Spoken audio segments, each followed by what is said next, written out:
माटा चौक स्थित वृद्धाश्रम में बुजुर्गों से मुलाकात के दौरान उपायुक्त हुई भावुक। उपायुक्त के माटा चौक दौरे से सड़कों का कूड़ा हुआ साफ, लोगों ने कहा हर हफ्ते करें दौरा। पानीपत में फिर से हुई एक और चोरी की वारदात। यमुना के किनारे बसे गांव नन्हेड़ा में परचून की दुकानों में हुई चोरी। सूखी पड़ी यमुना नदी में आया पानी, अमावस्या के पर्व पर श्रद्धालुओं की उमड़ी भीड़। This programme sponsor by Lord Shiva enterprises, अपने आप में एक पहचान, near hotel waste Panipat.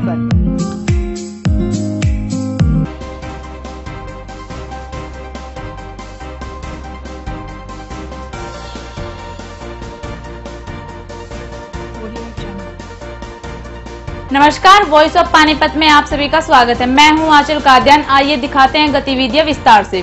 Panipat माटा चौक पर स्थित वृद्धा आश्रम में आज सुबह सुमेधा कटारिया अपने अधिकारियों के साथ पहुंची और बुजुर्गों का हालचाल जाना। आज सुबह माटा चौक स्थित वृद्धा आश्रम में उपायुक्त सुमेधा कटारिया वहां रहने वाले बुजुर्गों से मिलने पहुंची, उनसे बातचीत की और उन्होंने उनके साथ ब्रेकफास्ट किया।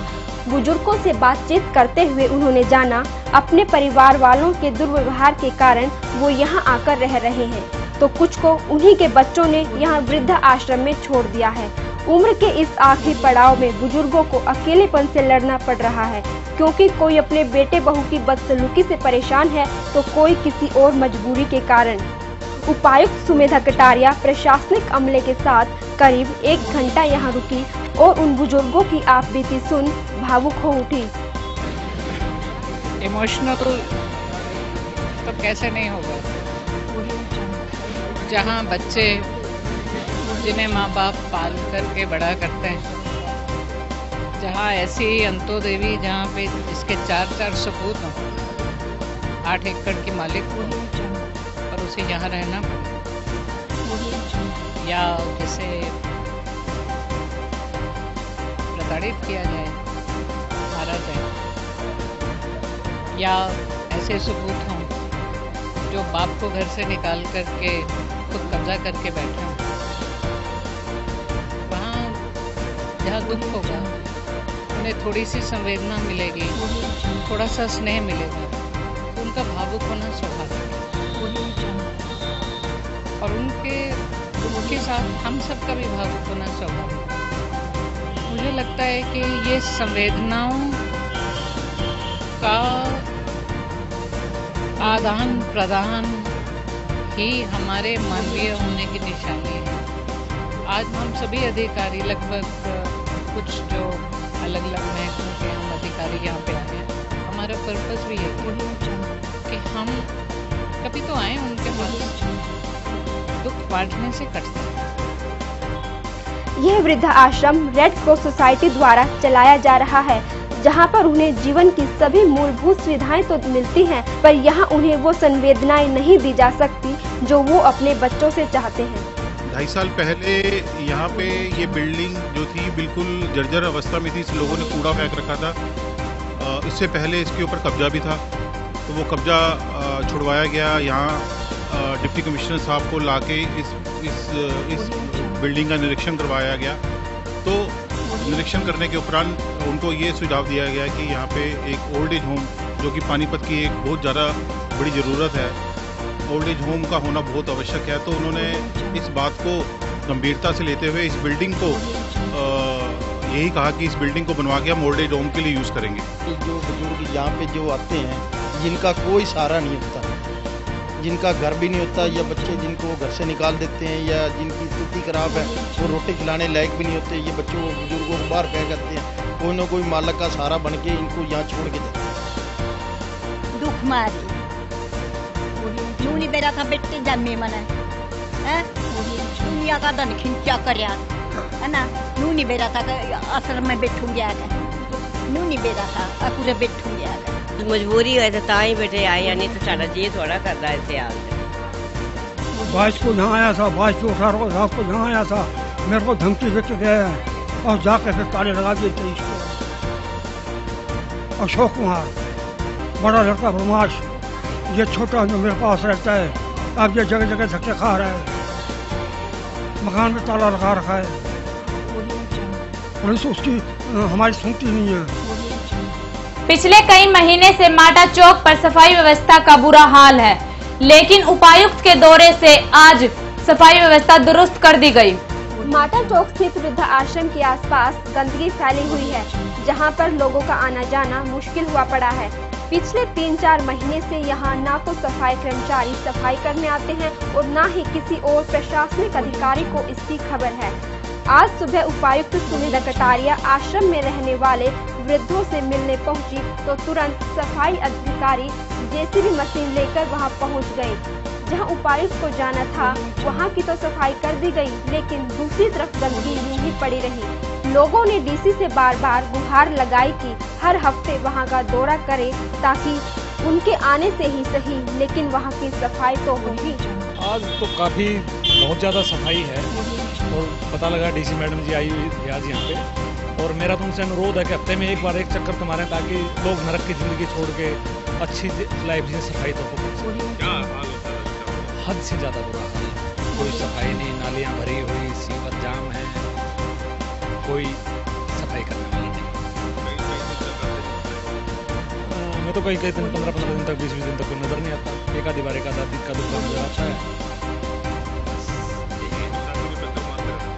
मेरा तो डीसी मैडम से अनुरोध है कि हफ्ते में एक बार तो कम से कम दर्शन दे ही दें ताकि सफाई अच्छी हो जाए। बहुत ज्यादा गंदा है, यहाँ खड़ा होना भारी हो जाए। हाँ आज सफाई हुई है, आज भी ये आ रहे थे सरकारी कर्मचारी इस वजह से होगी। हाँ जी नहीं आते, आवेंगे तो फिर नाला साफ करेंगे और बाहर से ढक्कन खिला देंगे। और कल तो यहाँ इतना बुरा हाल था, शिविर के ढक्कन बीच में डाल रखे थे, गाड़ी वाड़े तोड़ फोड़ के बहुत बुरा हाल कर गए। हाँ जी आज सफाई, हाँ जी सफाई होती नहीं है जी, गंद बहुत बुरा हाल होता है दुकानों के आगे भी। बुला के तो इनको सफाई कराओ, कम से कम 20 दिन बाद आज ये सफाई हुई है, 20-25 दिन महीना ही हो गया पूरा। बस आज डीसी साहब आ रहे थे, जो भी आ रहे थे उनके चक्कर में सफाई होगी, नहीं तो सफाई का तो कोई मतलब ही नहीं। झाड़ू भी हल्की फुल्की मार के चले जाते हैं, कबाड़ा उठाने वाला कोई नहीं है। आते रहने चाहिए यहाँ पे, सफाई तो होगी कम से कम। आते रहो तो हमारा भी फायदा है, कम से कम कबाड़ तो नहीं रहेगा दुकानों के आगे। अभी तक भी नहीं उठा है इधर मेरी साइड से, परली साइड से तो चलो उठा भी लिया, अभी तक तो यहाँ से भी नहीं उठा है। और ये ऐसे ही रहेगा कम से कम 15-20 दिन, इसको कोई नहीं उठाने वाला है। कोई आएगा तो उठा लेगा, नहीं तो कोई नहीं आएगा। गांव नन्हेड़ा में चोरों ने 2 दुकानों के ताले तोड़कर दुकान में रखी हजारों की नकदी और सामान चोरी कर ले गए। एक दुकानदार ने चोरों के खिलाफ सनोली थाना पुलिस को शिकायत दी है। सनोली थाना पुलिस ने मौके पर पहुंचकर घटना का जायजा लिया और अज्ञात चोरों के खिलाफ मामला दर्ज कर चोरों की तलाश शुरू कर दी। बीती रात गांव नन्हेड़ा में गांव के अंदर स्थित कश्मीरी लाल और चंदा 2 दुकानों के ताले तोड़कर उसके अंदर दुकान के गल्ले में रखी 7,000 रुपए की नकदी, कई हजार रुपए का परचून का सामान चोरी कर ले गए। दुकानदार कश्मीरी लाल दुकान के ऊपर बने मकान की छत पर सो रहा था। सुबह जब उसने दुकान खोली तो देखा कि दुकान का ताला टूटा पड़ा है और दुकान में भी सामान बिखरा पड़ा मिला। तभी चोरों के खिलाफ सनोली थाना पुलिस को शिकायत दी। सनोली थाना एएसआई सतीश कुमार और हवलदार ने मौके पर पहुंचकर घटना का जायजा लिया और अज्ञात चोरों के खिलाफ मामला दर्ज कर चोरों की तलाश शुरू कर दी। क्या हुआ? मेरे साथ 6-7 हजार रुपये दुकान का ताला तोड़ा और सारा सामान का खाने पीने का सामान भी लिया। ये तो पता नहीं कितना लेंगे कितना नहीं, ये तो बाद में ठंडे वगैरह ये वगैरह। कितने रुपए की नकदी थी दुकान के अंदर? कम से कम 7,000 रुपये की नकदी। शिकायत दी है आपने थाने में? थाने में शिकायत दी है। कौन सी जगह देखा है? सनोली कोर्ट। फिलहाल अभी तक चोर पुलिस की पकड़ से बाहर हैं, जिससे दुकानदारों में रोष बना हुआ है। सनोली से उमेश त्यागी की रिपोर्ट। आज अमावस्या के पार पर सनोली यमुना नदी के पुल पर हजारों श्रद्धालुओं ने डुबकी लगाई और पूजा अर्चना की। कई महीनों बाद सूखी यमुना नदी में 4 दिन पहले पानी आने से बड़ी संख्या में श्रद्धालु स्नान करने पहुंचे। यमुना में स्नान कर यमुना नदी किनारे बने मंदिरों में पूजा अर्चना कर प्रसाद वितरित किया। अमावस्या के दौरान यहाँ पर विशाल मेला लगाया है। मेले में दूर दराज से लोग आए। अमावस्या के पर्व पर सुबह 4 बजे से ही श्रद्धालु पैदल, मोटरसाइकिलों, जीपों, 3 व्हीलरों, ट्रैक्टर तथा बसों आदि में यमुना नदी की ओर स्नान के लिए आना शुरू हो गए थे। महिलाएं भी भजन गीत गाते हुए पहुंची। यह सिलसिला दोपहर बाद 4 बजे तक चला और हजारों श्रद्धालुओं ने यमुना नदी में डुबकी लगाई। श्रद्धालुओं ने गर्मी के चलते काफी समय तक यमुना के पानी में जमकर स्नान का आनंद लिया। आज जेठ मास की अमावस्या है। इसका बहुत ही महत्व है जेठ मास का। इसमें दूर दूर से श्रद्धालु अपने पितृदेवों को शांति के लिए यहाँ पूजा पाठ करते हैं, दान करते हैं। और अभी जब से यमुना में पानी आया है, लोगों को पता लग रहा है। आज काफी भीड़ जुटी हुई है, पूजा कर रहे हैं लोग, दूर दूर से आ रहे हैं। रोहतक और जींद एरिया से भी बहुत श्रद्धालु आए हुए। पता लग गया कि यमुना में पानी आया है।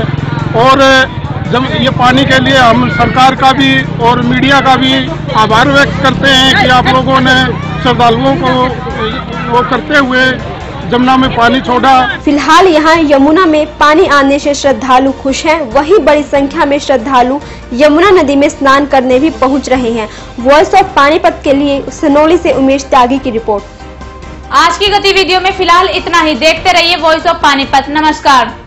1 साल के सफर में बनाया आपने number 1 voice of Panipat number 1।